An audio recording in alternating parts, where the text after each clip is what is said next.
The No Money But Dreams podcast is for those millennial dreamers who try to be in the top 1%. It doesn't matter what we've achieved. We wake up every morning with the mindset that we're still broke. We welcome you on our journey in search of that home run. Which can change everything. Everything? Everything.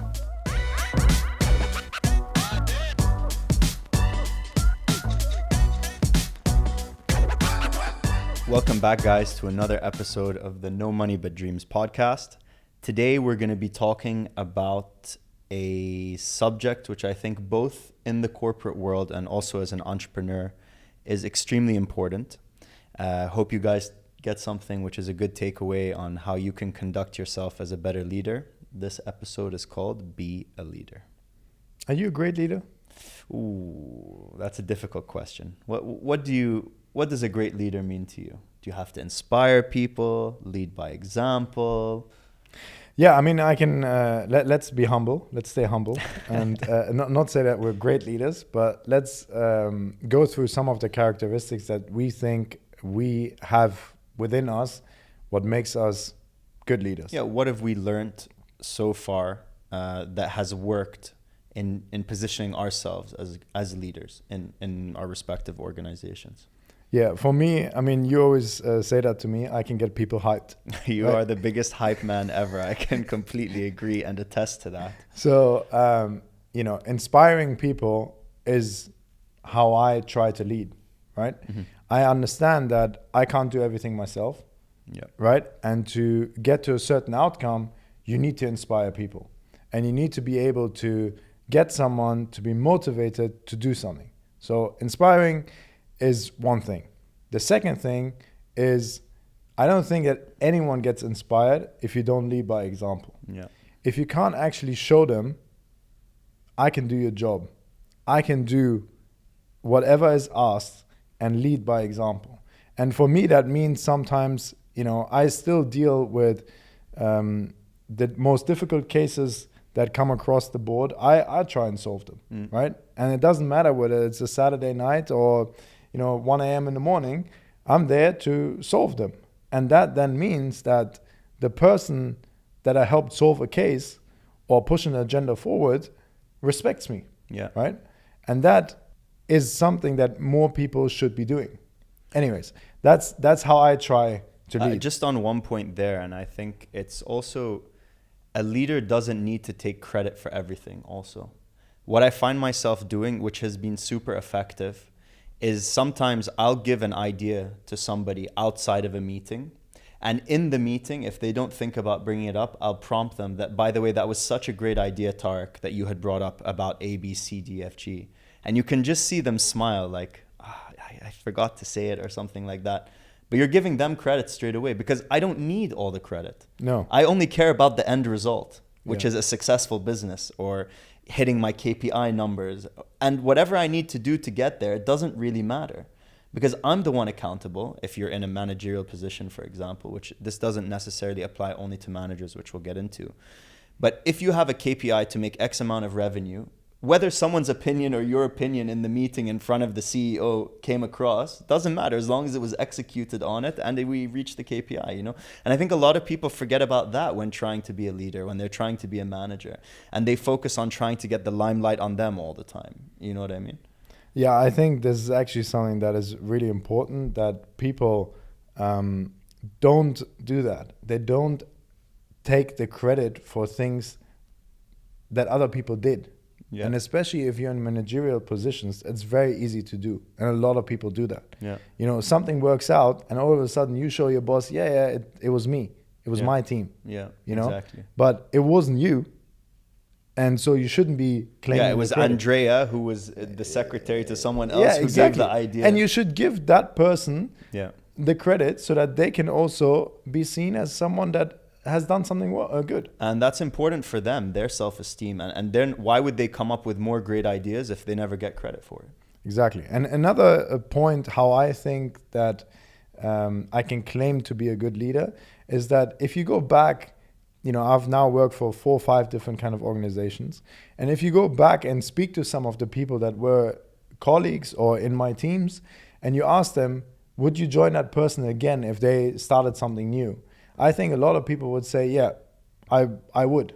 And if you have proven yourself to these people and you have had a good relationship at work and you inspire them to do more often with themselves, I think, that's a pretty good measurement of whether you're a good leader or not. Yeah, I agree with you. I think that's probably one of the greatest testaments to whether you're a good leader and you're inspiring people and rallying them towards a vision and trying to achieve them. So what do you think you're bad at? Well, we've gone through some of like the good points, but where do you think that you're weak or you're bad? I've got two things which I know that I'm really bad at. I'm looking at the camera because I'm facing my own demons here. One is I'm really bad at protecting my time, right? Yeah. A couple of weeks ago, there was a week where I had 35 hours of meetings, right? How are you supposed to do anything productive if you're just stuck in meetings? Yeah. So I need to get a lot better in protecting my time. And secondly, I'm very, very bad at confrontational situations. Me too. I can't stand confrontation. Really can't stand it. If someone is not performing well and I need to confront them, it is difficult for me. And it's difficult because, I may have communicated 20 times to you why I want something done in a certain way. And if you then go away and, I don't have the time to run after you and make sure that you're doing it exactly like I told you to, or find a way to get it done, and you're not doing it, and it's clearly showing, the numbers, they never lie. Exactly. And for me then to come to you and say, hey, we need to change this, or you need to do something. I've tried from 3-4 different angles and you're just not doing it. That last push to give someone and tell them, look, it's just not working. Like, you got to change something. Yeah. That is really demoralizing for me. And I take that on as, I consider myself a leader. I need to find a better way to communicate that in the first place. Yeah. But I also know that there is still room for improvement to communicate that better. And then you also, as a leader, need to choose the right team, right? You can coach, you can work with someone, you can build on their things that potentially they're not that great at. You can promote things that they're really good at. But when push comes to shove, the results matter. Like you said, the numbers don't lie. Don't get me wrong. I take 100% responsibility for anything that happens in the team, right? If something is not working out, I hired that person. It's my fault. Yeah. Right? And I think accountability is also a really important trait that a leader needs to have at the end of the day. If you're running a team, you're in charge, then if anything doesn't go right, that's your fault at the end of the day.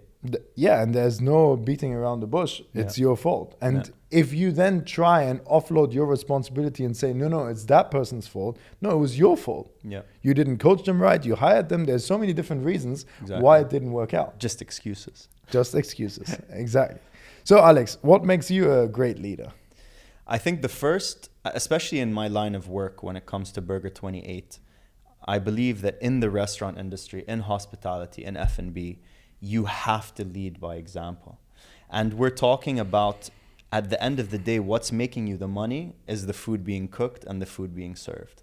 And it is impossible now. I'm at around 100 people or more. I think 106 to 110 people last time I checked.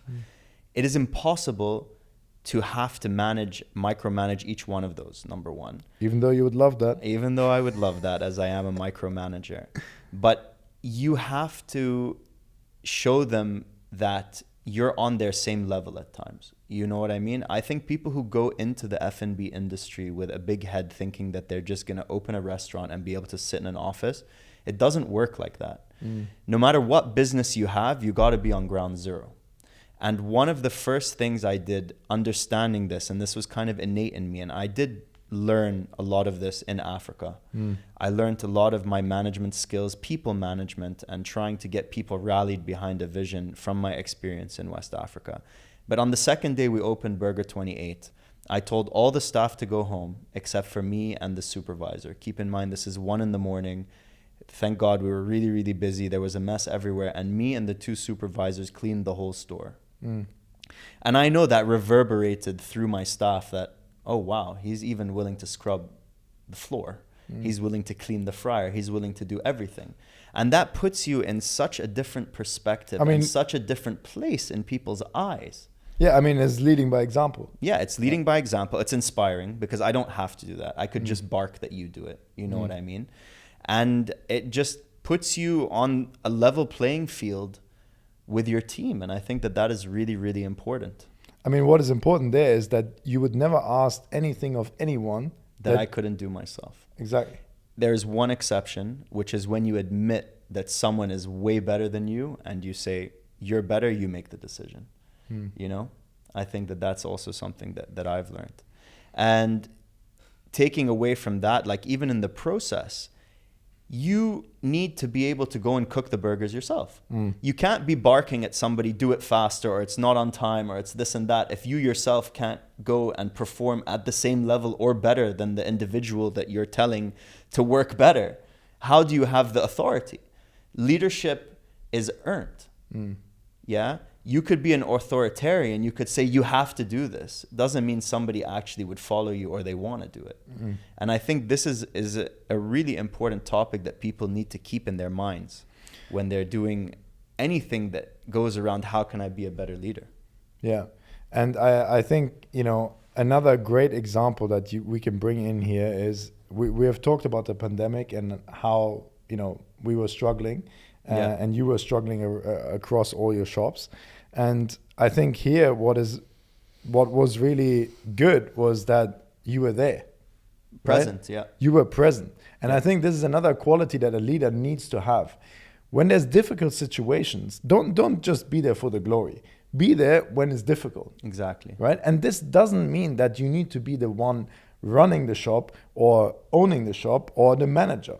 What I mean here is anyone needs to show up. Anyone that considers themselves or that wants to be a leader needs to be there. For sure. And once you're there and once you're in a difficult time and you work through that and you get someone ready or you surpass this, that's where you can say, yeah, we did this together. And that's where you earn respect. That's where you go to the next kind of stage.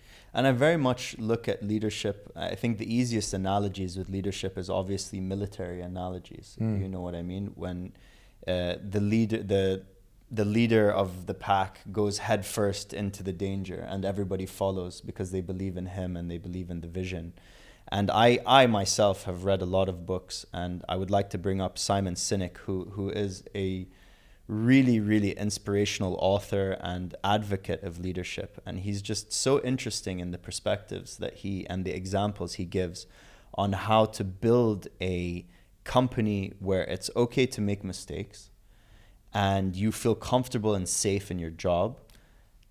Okay, go for it. Can I interrupt? Yeah. I think this is something that is really, really important, and we need to spend a little bit of time on it. I mean, I have read Leaders Eat Last, which is a great book. But what you've just said with it is okay to fail in an organization, it doesn't matter entrepreneurship or on the corporate world, it is applicable to both of them. But this, as a leader, communicating to your staff, to the people around you, that it's okay to fail is something that is so important and doesn't get done enough in the corporate world at the moment. Yeah. And if you as an employee feel like you can't put it on the line and you can't try something out, how are you ever going to do something? How are you ever going to get to the next level, right? And maybe it's like trading, right? 8 out of 10 of these ideas may not work out, but 2 do. And I think Facebook, what did Zuckerberg said? They move fast and break things. Like that was when they were scaling and when they were growing. And that really stuck with me. I can't remember where I read that, but carry on, sorry. Yeah, so for me, that's really important to bring this out. And that's one of the things that Simon talks about that are so important. So what other things have you... Just coming back to that, when the pandemic, I know we've spoken about it numerous times, but when the pandemic did hit, and we were going to lose, let's say, 70 to 80% of the revenue overnight and this and that. As a leader, I knew that I had to go into the store, and that's what I did every single day. I sat in that store with a blank piece of paper and tried to figure out a solution and told my team, guys, nothing's going to happen here. Okay, we're going to figure out how to get out of this. Even though I was like, I don't even know how we're going to get out of this. Like, this is going to be a mess. Yeah. But protecting the fact that my team felt that they were protected by me allowed us to come out of it. And when we did come out of it stronger, they were all behind me. And I have a lot of very, very like hardcore employees who trust me and listen to me no matter what. Like, guys, we're going to open a store in Sharjah. Are you fine going there for a month? 3 months, we don't care. Yeah. You know what I mean? And you can't build that on fickle foundations. That's built through practice, and it's not through words. Yeah. And, you know, that's great. And now I wanna know what you're not good at. So what am I not good at? I also hate confrontation. Yeah. I completely agree with you that when you hire somebody, you coach them, you nudge them towards what you're trying to get to. You let them know this is how things should be done. And then they're still not acting in a conducive way for you to get the job done. I mean, I just lose my patience, but I don't have the time to be like, listen, you're like, I can't deal with you, or you're not doing it right. I just completely just say, I don't know what to do with you in my head, and just kind of lose interest in you and carry on. I think that is wrong. You need to be straight with somebody and tell them, listen, you're incapable of doing your job, and there's no place for you on the team, kind of. Secondly, I think that, and I've been working on it, especially after reading Relentless, which is another great book, following what my gut is telling me. And I think everyone can kind of take a note there to, especially once you get a bit older. When you're younger, you don't have as many experiences that you can benchmark that gut feeling. But literally, and as ironic as it sounds, 9.8 out of 10 times your gut is correct. And yet still we question it. You know, still we question, oh, should I hire this person? Oh, should I take this decision? At the end of the day, be decisive, make the decision and move forward. That's what leaders do. That's what cleaners do. They make the decision and move forward. And I think I'm working on that. And I think when I do reach a point where I can just decisively make a decision following my gut, I'll be a better leader. Yeah. And lastly, I find it a bit difficult to focus on the end goal at times. I'm easily swayed. We've discussed this in another episode that we have. But I'm easily swayed, and my focus can be manipulated. And I think that that's another thing that I need to really work on. And what are some of the traits that we admire about other kind of leaders that we think people should have? Well, I definitely think the first one is emotional intelligence. I think a lot of people, I would say that's one thing, emotional intelligence. But there's a lot of people in leadership positions who should not be in leadership positions.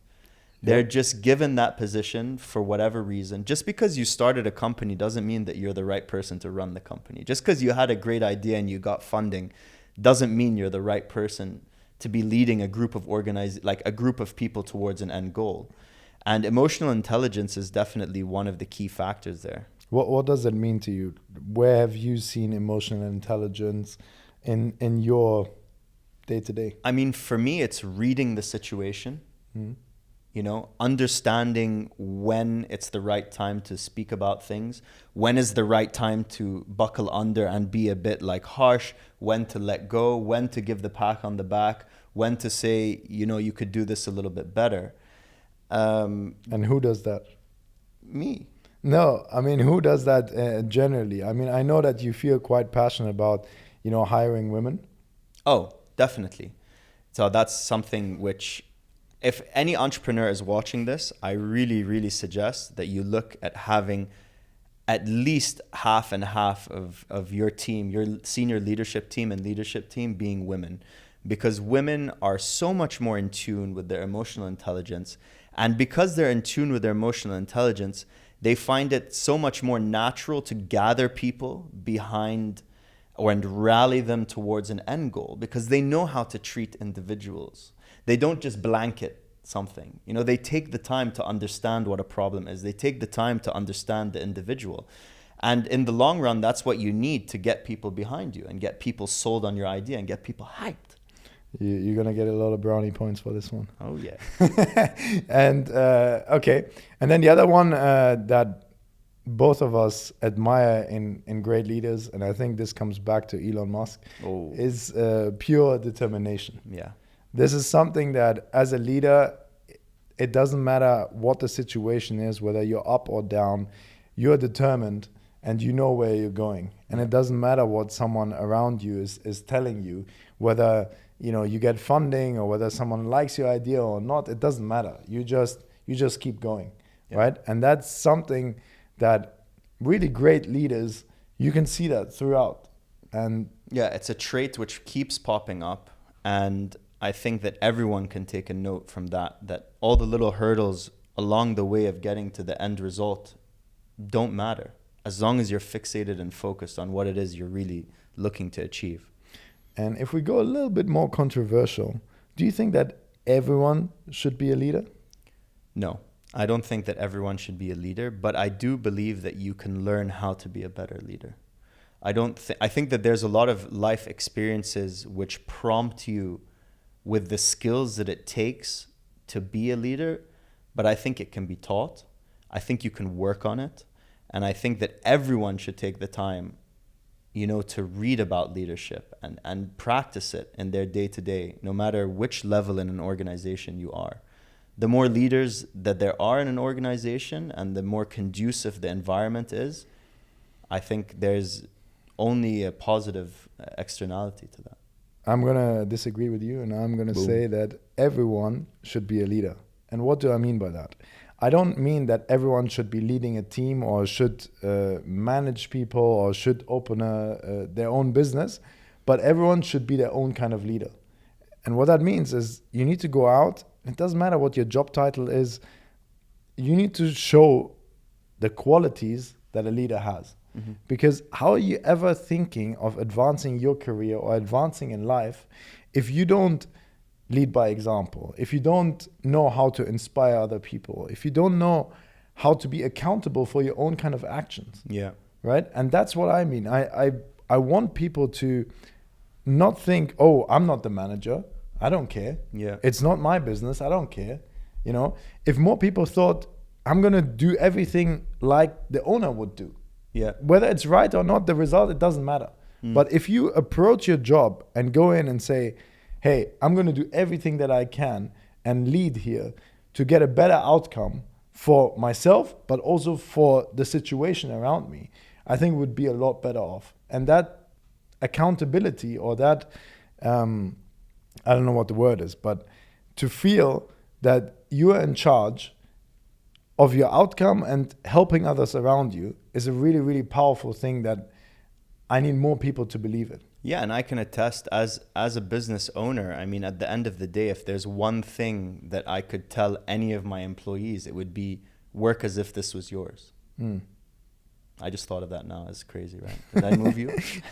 Yeah, but it's true. Yeah. Like, work as if this was your own business. That would be the one thing I could ask of somebody. And if that was the box that they put themselves in every single day, then they would be the best version of themselves because it would be their own business.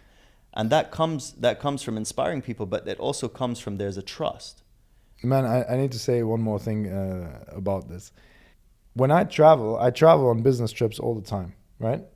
I usually travel economy and I stay in a decent kind of hotel, but I never really fly business, even though I could, right?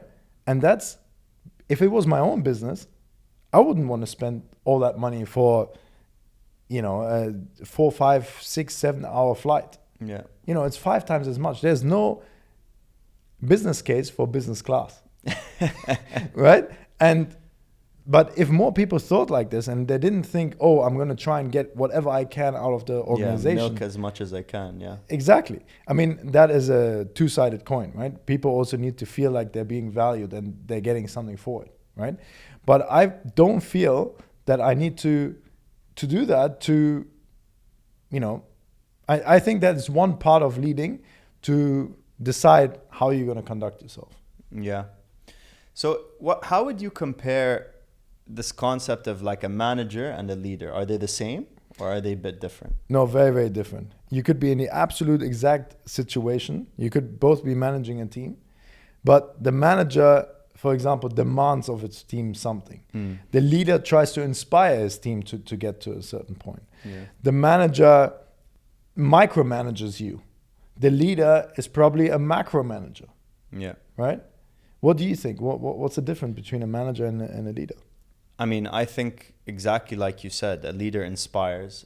I think I came up with a nice analogy this morning. Go for it. I was thinking about it. Is a manager would walk into the office when you were 50% down on your annual revenue and scream at someone because the trash can wasn't taken out.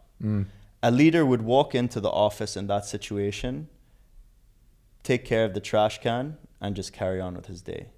And that's because there's no point. What would be the point to completely go ballistic on somebody about the trash can being still full when you have much bigger issues on the plate as an organization? And I think a manager starts to nitpick. When things are not necessarily going as planned or not going as well as they think, they start to pick at people, pick at things. Point fingers. Yeah, point fingers, where at the end of the day, the only person you need to be pointing at is yourself. And a leader will take that accountability, will say, this is my fault. I hired the wrong person. They won't say, you can't do your job. I hired the wrong person, and that's why we're not performing. And I'm sorry, you know what I mean? And I think that mentality is really, really important. And I think that any organization or anyone working as an entrepreneur, working in the corporate world, stands to benefit by taking the time to think about that and how you align yourself with those two different juxtapositions. Yeah, and I hope that people took something away from this talk, right? And we're going to wrap it up now. For me, what is really important is, as a leader, you need to find a way to inspire people. Yeah, we're always selling. It doesn't matter what level you're in. You're either trying to get a promotion, trying to get a project approved, trying to get budget to hire more people. You're always trying to inspire people that what you're saying is the right thing, and that's where people should go. So you need to learn how to inspire people. You need to lead by example. Yeah. Right?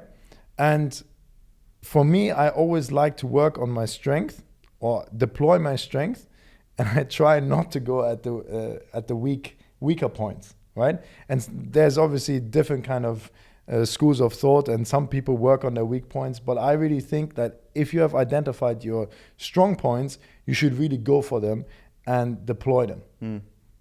For me, the one takeaway, because obviously we've spoken about the majority of the characteristics, is just don't ask someone to do something that you can't do.